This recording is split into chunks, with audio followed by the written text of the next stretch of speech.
اللہ اللہ اللہ اللہ۔ پیارے بچوں، السلام علیکم ورحمۃ اللہ وبرکاتہ۔ آج کا ہمارا سبق، ہمارے درس کا عنوان ہے روزانہ کے اذکار و معمولات۔ آج کا ہمارا یہ عنوان لینے کا مقصد، اس کے پیچھے دو وجہ ہیں۔ سب سے پہلے تو یہ کہ روزانہ کے جو معمولات ہیں، صبح و شام کے جو اذکار ہیں، جو تسبیحات ہیں، ان کے پڑھنے کے اتنے زیادہ فضائل ہیں، اتنے زیادہ فائدے ہیں کہ جو بندہ ان کو روزانہ اہتمام کے ساتھ میں پڑھے گا، وہ خود ان کے فائدوں کا مشاہدہ کرے گا، وہ خود جو ہے ان کو محسوس کرے گا، ان کو دیکھے گا کہ اس کی زندگی کے اندر کیسی تبدیلیاں آتی ہیں، اس کی زندگی کے اندر اللہ رب العزت کی کیسی مددیں اس کو حاصل ہوتی ہیں روزانہ کے معمولات کی وجہ سے۔ ان کے فضائل ایک ایک دعا کے، ایک ایک حدیث کے میں انشاءاللہ اس کو آگے بیان کرنے کی کوشش کروں گا۔ لہٰذا ان دعاؤں کا، ان اذکار کا اہتمام کرنا ایک مومن کے لیے بہت زیادہ ضروری ہے۔ اور دوسری وجہ یہ ہے کہ ان تمام فضائل کے باوجود ہم اپنی زندگی کے اندر ان دعاؤں کا، ان اذکار کا اہتمام کرنے کے بارے میں بہت زیادہ سستی کرتے ہیں، غفلت کرتے ہیں۔ لہٰذا اس بنا پر آج کا ہمارا عنوان جو طے ہوا ہے وہ ہے روزانہ کے اذکار اور معمولات۔ ذکر اللہ رب العزت کا، اللہ رب العزت کی جتنی عبادتیں ہیں، ان تمام عبادتوں میں سب سے اہم اور سب سے زیادہ فضیلت والا عمل ہے۔ خود اللہ پاک قرآن پاک کے اندر ارشاد فرماتے ہیں وَلَذِكْرُ اللَّهِ أَكْبَرُ، کہ یقیناً اللہ رب العزت کا ذکر سب سے بڑی چیز ہے۔ تو یہاں سوچنے کی بات ہے کہ جس کو اللہ رب العزت خود سب سے بڑا کہے، سب سے افضل کہے، تو اس سے بہتر اور کیا چیز ہو سکتی ہے۔ اور اس ذکر کی اہمیت کا اندازہ اس آیت سے بھی لگایا جا سکتا ہے کہ اللہ پاک ارشاد فرماتے ہیں اپنے نبی علیہ الصلوۃ والسلام کو مخاطب کر کے کہ فَسَبِّحْ بِحَمْدِ رَبِّكَ قَبْلَ طُلُوعِ الشَّمْسِ وَقَبْلَ غُرُوبِهَا، اے نبی جی آپ اپنے رب کی تسبیح بیان کیجئے سورج کے طلوع ہونے سے پہلے یعنی نکلنے سے پہلے، اور سورج کے غروب ہونے سے پہلے یعنی ڈوبنے سے پہلے۔ تو یہاں پر دو چیزیں ہیں۔ ایک تو یہ چیز کہ خود اللہ رب العزت پیارے آقا صلی اللہ علیہ وسلم کو یہ حکم دے رہے ہیں کہ اے نبی جی آپ صبح و شام اللہ تبارک و تعالیٰ کی تسبیح بیان کیجئے، پاکی بیان کیجئے۔ تو کتنا ضروری ہے یہ عمل، اور اسی بنیاد پر حدیث کی کتابوں میں آتا ہے جس کا خلاصہ ہے کہ آپ علیہ الصلوۃ والسلام کا زندگی بھر کا معمول رہا ہے کہ آپ صبح و شام اللہ تبارک و تعالیٰ کی تسبیح بیان کیا کرتے تھے۔ اور دوسری چیز یہ، اس آیت کے ذریعے سے یہ بھی پتہ چلتا ہے کہ ذکر کا بہت زیادہ صحیح وقت جو ہے وہ فجر کی نماز کے بعد سے لے کر سورج کے طلوع ہونے سے پہلے کا وقت ہے، اور عصر کی نماز کے بعد سے لے کر سورج کے ڈوبنے سے پہلے کا وقت ہے۔ تو ان دو وقتوں کے اندر خاص کر کے ہمیں چاہیے کہ ہم جو ہے وہ ذکر و اذکار کی کوشش کریں، اہتمام کریں۔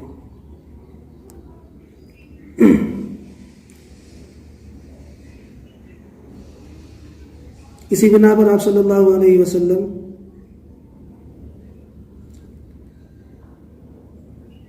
سے جو ہے وہ بہت ساری احادیث، بہت ساری دعائیں، بہت سارے اذکار احادیث کی کتابوں کے اندر مروی ہیں، جن میں سے بہت ساری چیزیں الحمدللہ ہم لوگ اسکول کے اندر جو ہے اس کو روزانہ پڑھتے ہیں اور ہمیں وہ چیزیں سکھائی جاتی ہیں۔ اب ایسا نہیں ہے کہ ہم اسکول سے گھر پر چلے گئے ہیں تو اس کو بھول جائیں یا اس کو پڑھنے کے بارے میں جو ہے غفلت کریں، ایسا نہیں ہے، بلکہ وہ اسی لیے سکھائی جاتی ہیں، پڑھائی جاتی ہیں تاکہ وہ زندگی بھر ہمارے عمل کے اندر رہیں، تاکہ ہم جہاں کہیں بھی ہوں، چاہے اسکول میں ہوں، چاہے گھر پر ہوں، یا جن بھی جو ہے ہم مقام پر ہو، تو ان دعاؤں کا اہتمام ہمیں کرنا چاہیے۔ اس میں سے سب سے اہم اور سب سے جو ہے وہ پہلے ہم لوگ جس کی تلاوت کرتے ہیں وہ سورہ فاتحہ ہے۔ سورہ فاتحہ کے اتنے کثرت سے فضائل جو ہے وہ حدیث کی کتاب کے اندر آئے ہیں، حدیث کی کتابوں کے اندر اس کے کئی زیادہ نام آئے ہیں۔ ان ناموں سے ہم اندازہ لگا سکتے ہیں کہ یہ کتاب، یہ جو صورت ہے، یہ کتنی اہمیت والی ہے، کتنی جو ہے فضیلت والی ہے۔ چنانچہ قرآن پاک کے اندر جو ہے اور احادیث کی کتابوں کے اندر اس کے بہت سارے نام وارد ہوئے ہیں۔ ان میں سے ایک نام آتا ہے ام القرآن، یعنی قرآن کی ماں۔ اسی طرح ایک نام آتا ہے سورہ الحمد، سورۃ الشکر، سورہ دعا، سورہ شافیہ یعنی شفا والی صورت، سورہ کافیہ یعنی کافی ہو جانے والی صورت، سورۃ الکنز یعنی خزانہ، اسی طرح سورۃ التعریف، سورۃ الحمد، ایسے بہت سارے نام سورہ فاتحہ کے جو ہیں وہ احادیث کی کتابوں کے اندر مروی ہے۔ نام ہمیں خود بتاتے ہیں کہ یہ صورت کتنی جو ہے وہ فضیلت والی ہے، لہٰذا روزانہ اس کو پڑھنے کا اہتمام ہمیں کرنا چاہیے۔ اسی طرح ایک دعا ہے جو ہم لوگ روزانہ پڑھتے ہیں، اعوذ بکلمات اللہ التامات من شر ما خلق، کہ میں پناہ مانگتا ہوں اللہ کی ان مکمل کلمات کے ذریعے سے اللہ کے تمام مخلوق کے شر سے۔ مخلوقات جتنی بھی ہیں اللہ تبارک و تعالیٰ کی، ان میں اللہ تبارک و تعالیٰ نے خیر کا پہلو بھی رکھا ہے اور شر کا پہلو بھی رکھا ہے۔ بعض اوقات اللہ کی مخلوق کے ذریعے سے ہمیں کبھی خیر جو ہے حاصل ہوتا ہے، فائدہ حاصل ہوتا ہے، اور کبھی ہمیں ان کے ذریعے سے شر بھی پہنچتا ہے۔ تو اس دعا کے ذریعے سے، اس جامع دعا کے ذریعے سے ہم اللہ کی جتنی بھی مخلوقات ہیں، اللہ کی بنائی ہوئی جتنی بھی چیزیں ہیں، ان تمام چیزوں کے شر سے ہم اللہ تبارک و تعالیٰ کی پناہ مانگتے ہیں۔ کتنی جامع دعا ہے۔ حدیث میں آتا ہے کہ جو شخص صبح اور شام اس دعا کو پڑھ لے، اللہ کے نبی فرماتے ہیں کہ اس کو کوئی چیز نقصان نہیں پہنچا سکتی۔ اسی طرح ایک دعا جو ہم پڑھتے ہیں، بسم اللہ الذی لا یضر مع اسمہ شیء فی الارض ولا فی السماء وهو السمیع العلیم، کہ میں دن کی شروعات کرتا ہوں، یا اگر رات میں پڑھتے ہیں تو یوں کہا جائے گا کہ میں رات کی شروعات کرتا ہوں اللہ کے اس نام کے ذریعے سے کہ جس کے نام کے ذریعے زمین و آسمان میں کوئی چیز جو ہے نقصان نہیں پہنچا سکتی، اور وہ سننے والا اور جاننے والا ہے۔ حضرت عثمان بن عفان رضی اللہ عنہ روایت کرتے ہیں کہ آپ علیہ الصلوۃ والسلام نے ارشاد فرمایا، جو شخص صبح و شام اس دعا کو پڑھنے کا اہتمام کرے گا، اللہ تبارک و تعالیٰ اس کو اچانک آنے والی مصیبتوں سے اللہ اس کی حفاظت فرمائے گا۔ اسی طرح ایک دعا ہم پڑھتے ہیں، بسم اللہ رضیت باللہ ربا وبالاسلام دینا وبمحمد نبیا، کہ میں راضی ہو گیا اس بات پر کہ اللہ ہی رب ہے، یعنی میں نے اللہ کو رب مان لیا اور اسلام کو دین تسلیم کر لیا، اور حضرت محمد صلی اللہ علیہ وسلم کو اپنا نبی مان لیا۔ تو جو اس دعا کو پڑھنے کا اہتمام کرے گا، حضرت موذر رضی اللہ عنہ ایک صحابی ہیں، وہ کہتے ہیں میں نے حضور صلی اللہ علیہ وسلم کو ارشاد فرماتے ہوئے سنا، جو شخص صبح کو یہ دعا پڑھ لے، اور ایک روایت میں ہے صبح و شام 3 مرتبہ پڑھ لے، تو اللہ کے نبی فرماتے ہیں میں اس بات کا ذمہ دار ہوں کہ اس کا ہاتھ پکڑ کر اسے جنت میں داخل کر دوں۔ پیارے بچوں، دیکھو کتنی جو ہے وہ فضیلت والی یہ حدیث ہے۔ اس میں اللہ کے نبی صلی اللہ علیہ وسلم جو ہے وہ یہ کہہ رہے ہیں کہ میں ذمہ داری لوں گا اس بات کی کہ اس کو اس کا ہاتھ پکڑ کر جنت میں داخل کراؤں۔ تو ایسی جتنی دعائیں ہم لوگ جو ہے صبح و شام پڑھتے ہیں، ہمیں سکھائی گئی ہیں، تو ان دعاؤں کو پڑھنے کا خاص اہتمام کریں۔ اس کے اندر بہت سے فوائد ہیں۔ دن بھر کے اندر جو ہے ہم اچانک آنے والی مصیبتوں سے محفوظ ہو جاتے ہیں، اللہ کی دوسری دیگر مخلوقات کے شر سے جو ہے وہ محفوظ ہو جاتے ہیں۔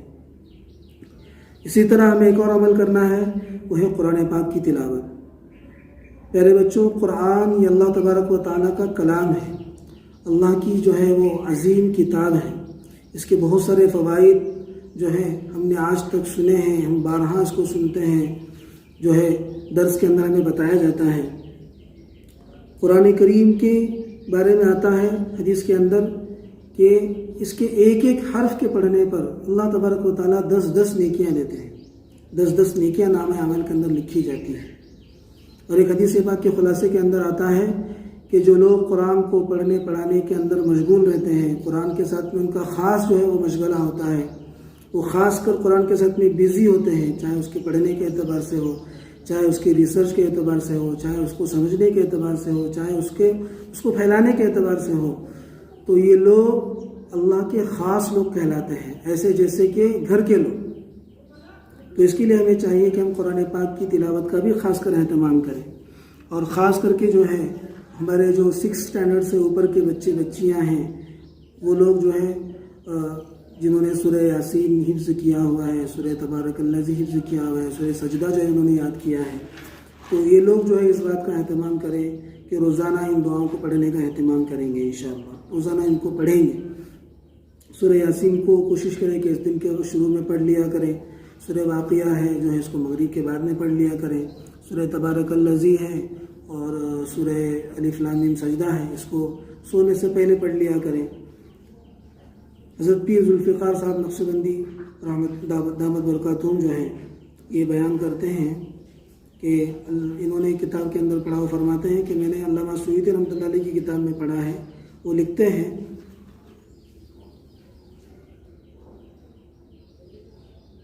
یہ فضائل میں پیر ذوالفقار صاحب دامت برکاتہم کے حوالے سے بیان کرتا ہوں۔ وہ فرماتے ہیں کہ علامہ سیوطی رحمۃ اللہ علیہ اپنی کتاب میں لکھتے ہیں سورہ فاتحہ کی جو کثرت سے تلاوت کرتا ہے وہ اللہ کے غصے سے محفوظ ہو جاتا ہے۔ اسی طرح سورہ یاسین کہ جو سورہ یاسین کو روزانہ پڑھتا ہے، اللہ تعالیٰ اس کی اس سورت کی برکت سے قیامت کے دن کی پیاس سے اللہ تعالیٰ اس کی حفاظت فرمائیں گے۔ اسی طرح سورہ واقعہ کی جو تلاوت کرتا ہے، اللہ تعالیٰ فقر و فاقے سے، غریبی سے، بھوک مری سے اللہ اس کی حفاظت فرماتے ہیں۔ اسی طرح سورہ ملک یعنی تبارک الذی، اس کو جو اہتمام کے ساتھ میں روزانہ پڑھتا ہے، یہ سورت اس کو عذاب قبر سے بچاتی ہے، حفاظت میں رکھتی ہے۔ ایک روایت میں آتا ہے کہ یہ سورت جو ہے کل قیامت کے دن اللہ تبارک و تعالیٰ کے سامنے جھگڑے گی اپنے پڑھنے والے کے بارے میں، اور یہاں تک جھگڑے گی کہ اس کو جنت میں داخل کروا کے رہے۔ تو لہٰذا ان صورتوں کو پڑھنے کا خاص اہتمام کریں۔ جب آپ نے اس کو حفظ کر لیا ہے، یاد کر لیا ہے، یا کچھ بچوں نے اگر پورا ابھی تک یاد نہیں بھی کر لیا ہے تو وہ بھی روزانہ پڑھیں، انشاءاللہ پڑھتے پڑھتے ان کو وہ چیز یاد بھی ہو جائے گی۔ لہٰذا یہ جو دن بھر کے معمولات ہیں، ان کا جو ہے جو اب تک بیان کیے جا چکے ہیں، اور یا جو کچھ بیان کرنے کے چھوٹ بھی گئے ہیں لیکن ہم نے وہ یاد کر لیے ہیں، تو ہمیں چاہیے کہ روزانہ ان کو جو ہے وہ ان کا وقت طے کر کے صبح شام ان کو پڑھیں۔ میں امید کرتا ہوں کہ ہم تمام جو ہے اس پر عمل کی کوشش کریں گے۔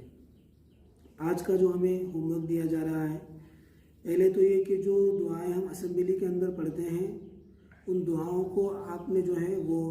اس کا وائس ریکارڈنگ کر کے جو ہے اس کو اپنے کنسلٹ ٹیچرز جو ہیں، جو آپ کو بتائے گئے ہیں، جن کو آپ کو رپورٹ کرنا ہے، جن کو آپ نے جو ہے وہ اپنا سبق دکھانا ہے، ان ٹیچرز کو، ان استاذوں کو جو ہے اپنا وہ اسمبلی ریکارڈ کر کے اس کو بھیجنا ہے۔ اور دوسرا یہ کہ جو ہم نے تربیت چارٹ بنایا ہوا ہے،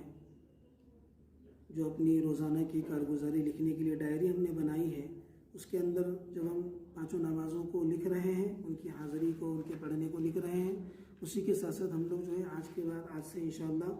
سورہ یاسین کی تلاوت جب کر رہے ہیں تو اس کو بھی لکھیں گے، سورہ تبارک الذی کی جو تلاوت کر رہے ہیں اس کو بھی لکھیں گے، صبح شام کی دعاؤں کا اہتمام کر رہے ہیں، جب ہم پڑھیں گے تو اس کو بھی لکھیں گے، اور قرآن پاک کی تلاوت کو بھی انشاءاللہ اس میں درج کرتے ہوئے جائیں گے۔ اور جمعہ کے دن شام تک جو ہے اس کا ایک فوٹو، ہفتے بھر کی ہماری کارگزاری کا ایک فوٹو جو ہمیں کیا کرنا ہے وہ کلک کرنا ہے، اور اس فوٹو کو اپنے استاذ کو بھیجنا ہے۔ ٹھیک ہے، اللہ تبارک و تعالیٰ ہم تمام کو عمل کی توفیق نصیب فرمائے۔ السلام علیکم۔